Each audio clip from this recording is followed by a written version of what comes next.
Lanicom po of Lanicom Views. Today, I will be presenting a phone from Nokia. Before we start the overview, let me say something personal about Nokia. Ang Nokia ang brand na naging malapit sa puso ng mga tito at tita ngayong 2020. Maaaring ito ang una mong phone noong high school, ginamit pang text sa mga friends mo hanggang mag-check operator services, bumilis ang reflexes kalalaro ng Snake, or na-discover ang musical talent sa pamamagitan ng pag-compose ng sarili mong ringtones. I personally grew up with a Nokia phone. It was my trusted phone brand for a long time. How about now, 2020? Can I still trust my Nokia? Simula na ang Nokia brand ay napunta under HMD Global of Finland, sila ay nagre-release ng smartphones under the Android operating system. Ang C-Series ang pinaka-low spec yet capable phones. Then Nokia 1 as entry-level, next ang Nokia 2 with a better hardware, incrementing up to Nokia 9 as their flagship model. Then adding Decimal as the new model of the series is released. Ngayon, sama-sama nating i-experience ang Nokia 2.4, one of the entry levels, the fourth iteration. Here are some notable specs ng Nokia 2.4. Ito ang meron tayo sa Philippines. Ang MediaTek P22 octa-core processor, 3GB of RAM, 64GB of storage, 13MP dual camera, 5MP front camera, 6.5-inch display with 720p, Android 10 under Android One program, 4,000 mAh battery, at ang suggested retail price ay 6,990 pesos. Ito ang white box ng Nokia 2.4, showing the photo of the phone indicating a free case inside with a promise of 2-year Android update. It is a simple sliding box with some notable specs na makikita natin sa likod. Sa loob ng box, makikita ang Nokia 2.4.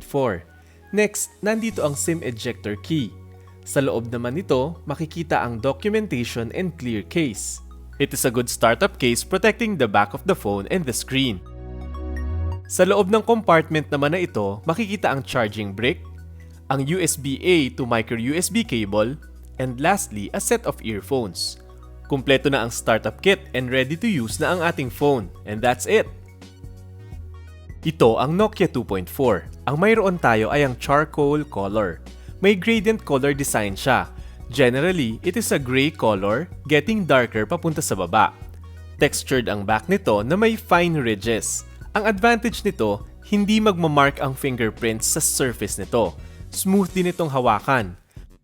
Ang sides naman niya ay smooth plastic. Kung mapapansin nyo, medyo flat ang sides niya. Unlike sa mga nauuso ngayon na rounded sides. May slight rounding sa kanyang edges going to the back. Ang body naman niya is made of plastic from the sides going to the back part.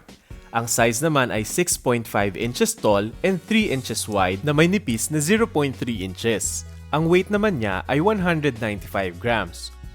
Tignan naman natin ang sides ng phone. Sa top part, we have the headphone port at ang secondary microphone. Sa bottom naman, makikita ang microphone, ang micro USB port para sa charging and data and also OTG capable and a single loudspeaker. Sa left side ng phone, makikita ang SIM tray at ang keyhole. It has a dual SIM tray and another slot dedicated for micro SD card. Mayroon ding Google Assistant button sa left side. Sa right side naman ang power button at ang volume keys. Sa likod naman makikita ang dalawang camera sa loob ng manipis na bump sa center, ang fingerprint scanner at ang Nokia logo. Sa front naman makikita ang glass screen, no branding specified dito. Ang front-facing camera ay nasa top center, giving it a water drop shape notch. Nandito din ang ambient light and proximity sensors, and also ang ear speaker. Kita din ang Nokia logo sa lower part ng screen. Ngayon tignan naman natin ang display. Ang Nokia 2.4 ay may 6.5 inches IPS display measured diagonally, 720p at 270 pixel per inch. You can watch media content limited up to 720p. Nasa gitna ang camera hole nito, giving it a cutout sa ating display. I can say, average ang display nito para sa entry-level phone. May slight shade changes kapag tinilt natin ang screen from left to right. Evident din ito if majority ng nakadisplay sa ating screen ay white. Ang display is just enough for you to see what you need to see for your everyday smartphone needs. Pagdating sa sounds, ang Nokia 2.4 ay may single loudspeaker sa bottom. With average loudness, hindi nagka-crack or hindi rin naman matinis kapag naka-full volume. This is Lanicom of Lanicom Views. Hanggang sa muli!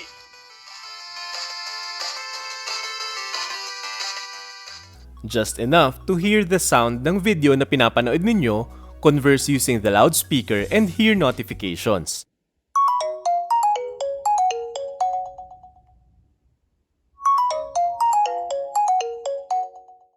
Meron din siyang 3.5mm headphone port para magamit ang iyong mga favorite headsets. As a communication device, it can connect to 2G, 3G, and 4G cellular networks. Capable ito for voice calls over LTE on both SIM cards. Mayroon itong Bluetooth 5.0 and can be used as a Wi-Fi hotspot. It also has a set of location tools good for navigation apps. The phone is very capable and stable pagdating sa internet data. This phone has been my daily driver for almost a month. Na-observe ko, stable ang voice calls niya even on spots in my house kung saan yung ibang phone nahihirapang magkaroon ng good connection. Primarily, this is a phone and it excels on its primary purpose, for voice communication. For the phone sensors, ito ay may ambient light sensor, proximity sensor, accelerometer, at fingerprint sensor for security. Accurate ang detection ng fingerprints as observed. Best kapag lapat ang finger sa sensor to be detected properly. Ngayon, i-showcase din natin ang Google Assistant button. Very helpful ito to give voice commands and quick tasks that you can initiate via voice. Set a 5-minute timer. Third timer for 5 minutes. And we're starting now. Ngayon, check naman natin ang operating system ng Nokia 2.4. Ang latest Nokia phones ay gumagamit ng Android operating system under the Android One program from Google. What can you expect is the basic Android operating system, no customized skins, no advertisements or bloatwares. It means mas light ang ating operating system and very seamless ang navigation nito. That gives smoother experience and will be easier on the battery. As you can see, this is the Android on its pure form. Swipe up para sa app list, swipe down for notification and switch toggles, swipe left and right para naman sa home screen menu. It can do split screen multitasking para dalawang apps na magkasabay sa iyong screen. It is also using Android apps, as default apps like Photos for media gallery, Google Files as file manager, and YouTube Music as music player. Also, ang mga phones under Android One will receive at least 2 years of operating system upgrades. With the latest version of Android, regular kang makakatanggap ng security patches and updates. Pagpasok ng October, nakatanggap na rin agad tayo ng security patch for October. Expect na makaka-receive ka ng mga software updates regularly and surely makakakuha tayo ng Android 11 with this one. With this, alam natin na secured ang phone natin against possible security threats. Sa battery and charging, ito ay may 4,000 mAh battery. Sa araw-araw kong gamit siya, I charge it every 2 days. It can last up to 2 days for communication functions tulad ng social media, watching videos, online meetings, and doing lots of phone calls. Using the charger, it can fully charge the phone for mga 3 hours and 40 minutes. Ang processor na gamit ng Nokia 2.4 ay MediaTek Helio P22. Ito ay isang octa-core processor that can do basic tasks very well. With PowerVR GE8320 graphics processor and 3GB of RAM, I think this phone is not mainly intended for gaming, but it can do heavy graphic games sa low settings. Sa Call of Duty, we have this on low settings. Hindi ako masyado naka-encounter ng mga stutter or lags pag naglalaro nito. Ngayon naman itest natin sa Asphalt 9. Sa high settings, playable pa din naman siya with few frame drops occasionally. On default settings, smoother ang gameplay natin dito.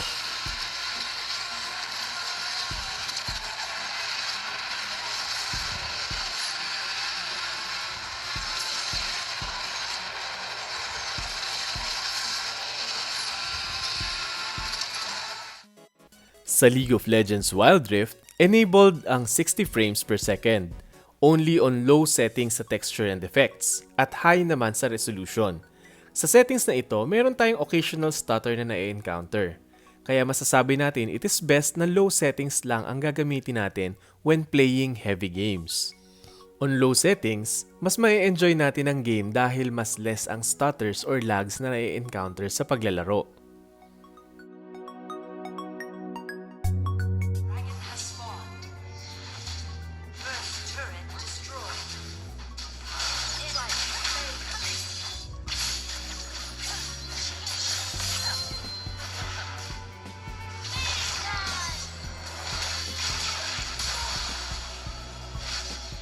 Ngayon, punta naman tayo sa photography. Mayroon itong 13 megapixel with 2 megapixel depth camera. Sa front naman, mayroon tayong 5 megapixel camera. Ang camera software ay may simple interface and camera modes. On the toggle sa taas, we can open the settings menu. Nandito din ang Google Lens upang makapag-search sa internet ng item na pipicturean natin. It also works as a QR scanner. Andito ang toggle ng motion photos, shutter timer, aspect ratio, and we can also enable the flash. Ito naman ang main photo mode, and here are some sample shots. Okay na din ang pictures na nakukuha natin for an entry-level phone. Very natural ang colors, and very vibrant naman ang mga pictures nito.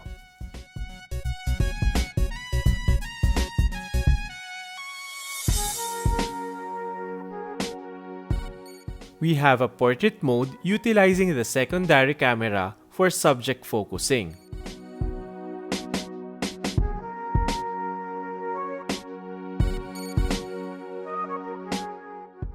Video mode that can shoot up to 1080p with stabilization.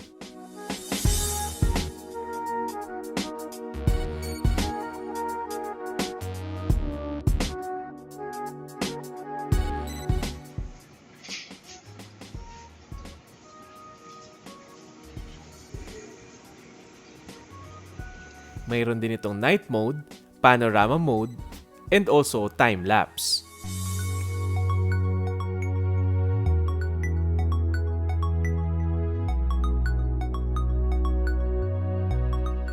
At ito naman ang ilan sa mga sample pictures ng 5 megapixel front camera.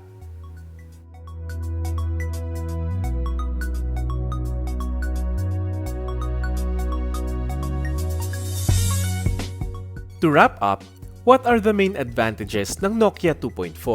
Para sa akin, ang Android One giving it a clean and basic Android look. Mayroon ding regular updates, software security, walang bloatware or advertisements, and strong signal reception. Ngayon, para kanino ang phone na ito? Kung ang budget ninyo for a phone is 7,000 pesos and below and important sa inyo ang security, ito ang isa sa mga best choices ninyo. Least likely to have software threats dahil laging updated ang security patches from Google. According to our quick survey sa Lanicom Views, madami ang nagsasabi that they want security on their phones. You pay for the peace of mind as you entrust your personal data on a secured environment provided by Nokia and Android One. Ang Nokia 2.4, ito ay best for your daily communication needs, social media, and your personal assistant.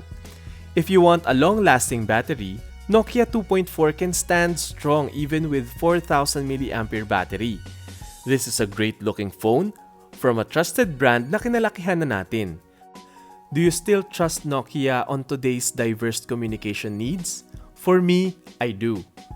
A Nokia fan until today. Ito ang Nokia 2.4. Kayo, ano ang una ninyong Nokia phone? Comment ninyo at balikan natin ang ating mga nakaraan. I hope nakatulong ang overview video na ito para somehow ma-experience ninyo ang phone sa panonood lamang. Requesting you to subscribe to Lanicom Views and turn on notifications to this channel. Follow nyo din sa FB, Twitter, and Instagram ang Lanicom Views. Comment lang din kayo at pag-usapan natin ang mga views ninyo and learn from each other. Shout out sa mga viewers natin na laging nakasubaybay sa Lanicom Views. Kay AJ, Kat, John, Dave, kay Tin, at kay Selwyn Gabriel Gico. Keep on tuning in. Salamat sa inyo. This is Lanicom of Lanicom Views. Hanggang sa muli!